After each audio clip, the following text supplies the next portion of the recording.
छत्रपती संभाजीनगर जिल्ह्यातील पैठण तालुक्यातील थापटी तांडा या कला केंद्रावर जे आहे ते काल जोरदार राडा पाहायला मिळाला होता। कला केंद्राबाहेर असलेली वाहनाची तोडफोड करण्यात आली, कला केंद्रात सुद्धा तोडफोड करण्यात आली। काही क्षुल्लक कारणावरून जे आहे ते कला केंद्राबाहेर वाद झाल्याचे या सगळ्या गावकऱ्यांचं म्हणणं आहे। आणि धुळे सोलापूर हायवेवर जे आहे ते हे कला केंद्र आहे आणि आसपासच्या गावातील हे सगळे नागरिक एकवटलेत आणि कुलस्वामिनी कला केंद्र बंद झालं पाहिजे अशी या सगळ्या गावकऱ्यांची मागणी आहे। या कला केंद्रामुळे या भागात जे आहे ते गुन्हेगारी वाढली असे सुद्धा या सगळ्यांचं म्हणणं आहे। आणि अधिक माहिती या सगळ्या ग्रामस्थांकडून आपण घेणार आहोत। काय सांगाल, काय नाव आहे? कला केंद्र बंद कराय अशी तुमची मागणी आहे, का बंद केलं पाहिजे? आमच्या गावाजवळ राजापूर आणि थापटीच्या मध्ये जे कुलस्वामिनी कला केंद्र आहे ते या कारणास्तव बंद झालं पाहिजे। आमच्या सैरीसोडला आणि गावाच्या खूप जवळ आहे आणि आमच्या शाळेतल्या मुली किंवा आमच्या महिला वॉकिंगसाठी इकडे येत असतात आणि बाकी जे लोक आहेत त्यांचं पोट भरण्याचं साधन, काहीचे हॉटेल असतील, काहींच्या मोसंबीचे दुकानं असतील, त्याच्यामुळे लोक जात येत असतात। आणि रात्री असंच झालं, आमच्या गावातलं एक तरुण त्याच्या वडिलाचा डब्बा घेऊन तिथं गेला, समजा डब्बा देण्यासाठी, पण विषय असं झाला की तिथं त्या लोकांनी अचानक त्याच्यावरती हमला केला। कारण तिथे येणारे जे लोक आहेत हे मद्यपानावरच असतात, त्यांना ॲक्च्युली कळत नाही आपण काय करतोय आणि कला केंद्रात जाणारे सगळे दारू पिऊनच येतात। त्याच्यामुळं आमचा तिथं वाद झाला आणि आम्ही सगळे गेलो। त्याच्यामुळे आमच्या आता बऱ्याच लोकांना इथं तुम्हाला सांगतो, काहीचे डोके फुटलेत, काहींना हात तुटलेत, काहीचे पाय तुटलेत।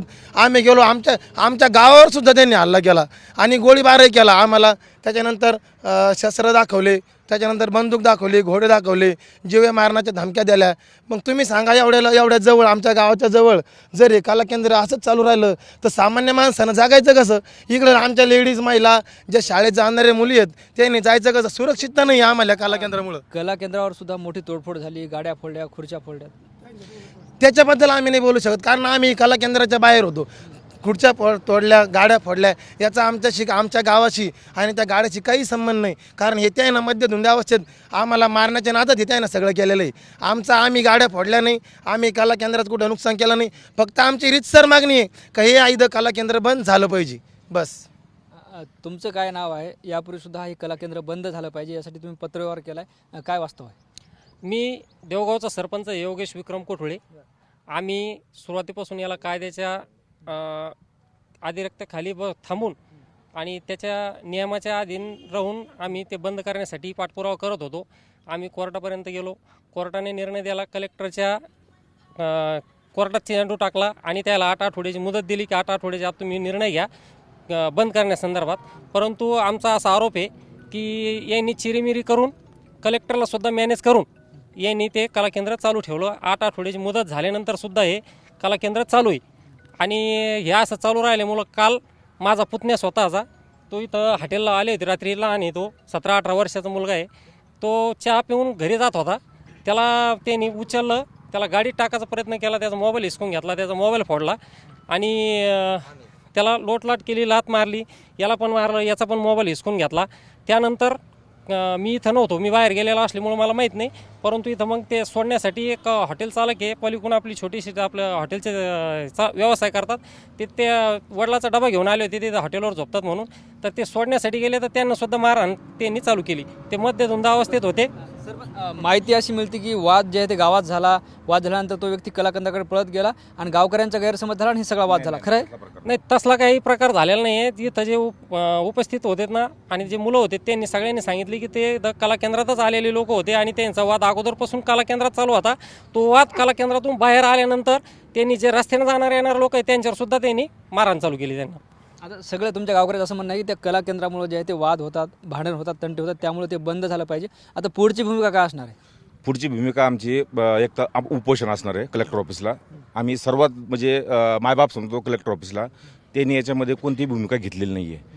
त्यांनी म्हणजे एक चेंडू हा एक इकडल्या कागद चेंडू त्यांनी इकडल्या तिकडे त्याला टोलाटुली केला आणि याला वेळ खाऊपणा केला। ॲक्च्युली प्रॉब्लेम काय आहे, जवळपास 2 ते 3 वाजेपर्यंत रात्री मंदधुंद अवस्थेत गाड्या चालतात आणि ते रोडवर अक्षरशः पिऊन सुनी मुततात गावामध्ये आमच्या अक्षरशः।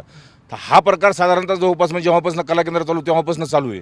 आमच्या गावकरी याला अक्षरशः केवढं पर्सेंट झाले, लेडीज कधी बाहेर निघत नाही संध्याकाळ टायमाला। 6 वाजता आमच्या लेडीज वावरातनं कामांना बाहेर नाही जात, तर हे 6 वाजता इकडं प्रवेश करतात। तर 6 वाजेपासून यांचं जवळपास रात्री 2 वाजेपर्यंत चालू राहतं आणि 6 वाजेपासून हे काय करतात, पिऊन सनी रोडवर मुततात। एवढी तकलीफ आहे आमच्या गावाला। आणि गाड्या जवळपास 100च्या 280 स्पीडनं गाडी त्या गावामधनं एवढं आणतात.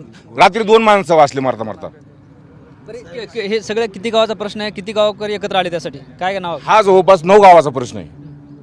9 गाव याच्यामध्ये सामील आहे. जवळपास देवगाव आहे, राजापूर आहे, थापटी तांडा आहे, हिरापूर आहे, घारेगाव आहे, घारेगाव अलीकडलं पलीकडलं घारेगाव आहे, ब्राह्मणगाव आहे, आडूळ आहे, देवगाव आहे. म्हणजे असे भरपूर 8 ते 9 गाव आहे जवळपास तांडे तुंडे याच्यामध्ये समाविष्ट आहे. आणि अक्षरशः म्हणजे मी सांगतो मला माझी एकच कळकळीची विनंती आहे प्रसारमाध्यमांना की तुम्ही कृपया याच्यावरती थोडं बारकाईने लक्ष देऊन सनी हा प्रश्न कसा मार्गी लागेल. माझी एकच विनंती कळकळीने का तुम्ही याला सहकार्य करून सनी हा प्रश्न मार्गी लागावा. आमची एवढी कळकळीची विनंती तुम्हाला. तुमचं काय नाव आहे, किती वर्षापासून इथं कला केंद्र आहे? अनिल बाबासाहेब गीते माझं नाव आहे. मी देवगावचा आहे प्रॉपर. आमचे 3 खेडे इथं राजापूर देवगाव असं सांगितलं ना, कला केंद्र किती वर्षापासून आहे? 2 वर्ष झालेत कला केंद्राला. पत्रव्यवहार झाले, ते शांत लोक होते आतापर्यंत. हे विरे एकदम शांत आहे, धंदेवाईक विरे आहे.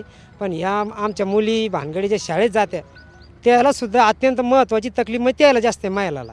आणि जे बाहेरून येतात हे 2 नंबर धंदेवाले पैसेवाले लोक हे उधळपट्टी करतात, रिव्हॉल्वर काढतात. भांडी एखादा आम आदमी मेल्यानंतर याला शासन जिम्मेदार राहील, हे दखल घेतील का? नेमकं हे चाललं कशामुळे हे काही समजाना आम जनतेला. सरपंच 3 सरपंच या नियमित जनतेसाठी झाडणारे लोक इथं. आणि हे जे आल्यापासून जेव्हापासून चालू झालं तेव्हापासून हा एरिया थोडा आमचा खराब झाला नाव. हे अत्यंत निर्णय शासनाने असा घ्यावा कठोर की एक तर काहीतरी तडीपार करावं, काहीतरी करावं याच्यावर. आम्ही उपोषण करू शकतो, आंदोलन करू शकतो. काही जे लोकशाहीच्या आधारे जे निर्णय ते लोकशाहीच्या आधारेच जाणार. आम्ही लोकशाहीनं लढावं लागेल आम्हाला. काय आम्ही मारहाण करू शकत नाही ना या गोष्टीला. आम्हाला लोकशाहीनं आम्ही लढणार आणि त्याच्यावर ठाम आहे आम्ही. बघतोय हे सगळे ग्रामस्थ होते जे कला केंद्र बंद झालं पाहिजे अशी या सगळ्या ग्रामस्थांची मागणी आहे. खरं तर 4 ते 5 गाव या ठिकाणी छोटे छोटे आहेत आणि या कला केंद्रामुळे जे आहे ते गुन्हेगारी वाढली आणि जे शासनाकडे सुद्धा आणि जिल्हाधिकारी सुद्धा यांनी पत्रव्यवहार केला. आणि आता जर हे कला केंद्र बंद नाही झालं तर आम्ही उपोषण करू असा इशारा सुद्धा या सगळ्या ग्रामस्थांनी दिलाय. मात्र काल झालेल्या वादासोबत आमचा काही संबंध नाही असं सुद्धा त्यांनी सांगितलं. कॅमेरा पर्सन हर्षल निकमसह ज्ञानेश्वर लोंढे, TV9 मराठी, थापटी तांडा, छत्रपती संभाजीनगर.